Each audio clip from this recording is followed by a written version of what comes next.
Et salut à toi, j'espère que tu vas bien. Aujourd'hui, on se retrouve pour un nouvel épisode du podcast Nourris ta santé.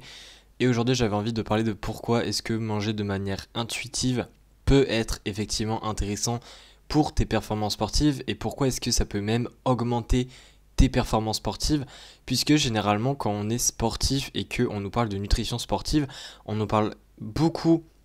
de tout ce qui est nutriments, de tout ce qui est calories, de tout ce qui est protéines, combien de grammes il faut mettre, etc., etc. Mais on ne parle pas forcément beaucoup de cet aspect de manger de manière intuitive, de un petit peu plus écouter notre corps. On a tendance à être très théorique sur la nutrition sportive et c'est quelque chose que je peux comprendre et qui en soi est bien, puisque l'idée évidemment c'est d'optimiser les performances sportives, donc il ne faut rien faire non plus au hasard.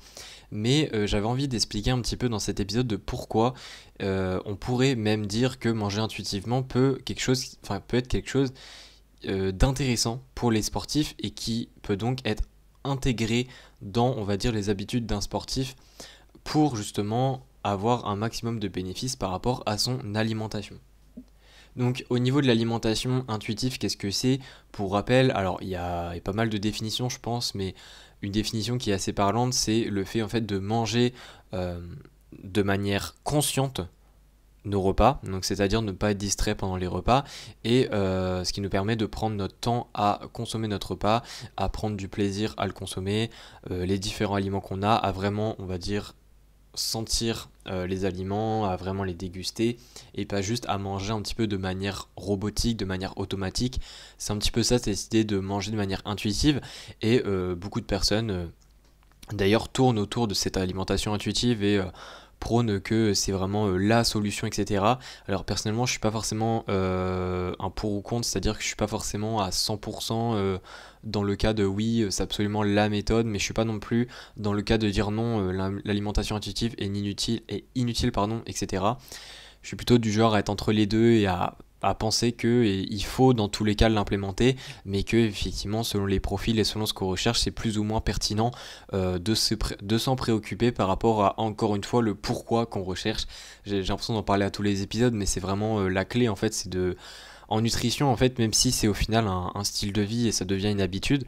au début, ou du moins, alors au début ou alors quand on utilise la nutrition de manière active pour atteindre quelque chose, à une période de notre vie, ça tourne tout le temps autour du pourquoi. Et c'est pour ça qu'il est important surtout de le comprendre et que ça soit clair par rapport à toi. Mais en tout cas, au niveau de l'alimentation intuitive, j'avais envie dans cet épisode, pour éviter qu'il soit trop long, de juste déjà expliquer pourquoi est-ce que ça peut être au final bénéfique pour le sportif. En fait, ce qu'il faut comprendre, c'est que le sportif, les sportifs, même s'ils font du sport, en fait, c'est pas rare que les sportifs déjà soient assez stressés et anxieux, notamment les sportifs de haut niveau, puisqu'il y a toujours cette idée de performer au maximum et donc cette pression constante qui est autour de l'entraînement de vouloir faire du mieux possible. Et en fait, ce qui est encore plus vrai, c'est que évidemment, là où on optimise au maximum l'alimentation d'un sportif, c'est surtout autour des entraînements, c'est-à-dire que le pré-workout et le post-workout, c'est souvent les repas où on fait le plus attention, puisque c'est les deux repas, on va dire, qui vont avoir le plus d'importance par rapport à la séance de sport qui sera faite. Et donc, le fait d'être juste autour de la séance de sport, c'est-à-dire, et notamment pour le pré-workout, c'est-à-dire le fait d'être juste avant notre séance, c'est-à-dire qu'on prend notre pré-workout, là, imagine tu es en train de prendre ton pré-workout et que ta séance est dans 1 heure et demie, eh bien, en fait, tu es déjà en train, entre guillemets, si tu veux vraiment, enfin, en tout cas, si tu es quelqu'un qui veut vraiment te donner à fond dans tes séances, etc., tu es déjà, entre guillemets, un petit peu en train de penser à ta séance, en train de te dire, ok, là, faut que je sois à fond sur cet exo-là, faut que j'augmente à tel machin, enfin, voilà, peu importe ton sport. Et le fait que tu te donnes un peu cette pression-là, on va dire, ça te fait un petit stress. Alors, c'est pas forcément négatif, hein, c'est aussi important dans la performance d'avoir un peu cette pression. Mais le problème, c'est quand tu as un peu trop de pression et que, notamment, tu as cette pression-là, du coup, qui se déroule déjà pendant ton pré-workout. Parce qu'en fait, si tu commences déjà à stresser et que tu es en train de prendre ton pré-workout, ça va aussi venir perturber ta digestion. Puisque, de manière théorique, en fait, le stress stimule le système sympathique, pardon, et le système sympathique est justement on va dire l'inverse. Alors c'est pas vrai, il y a pas de t'actives le système parasympathique et t'actives le système sympathique. C'est une histoire de pourcentage, c'est-à-dire que parfois, on va dire c'est 50% sympathique, 50% parasympathique, c'est égal, mais parfois c'est un peu plus sympathique, etc. Enfin bref.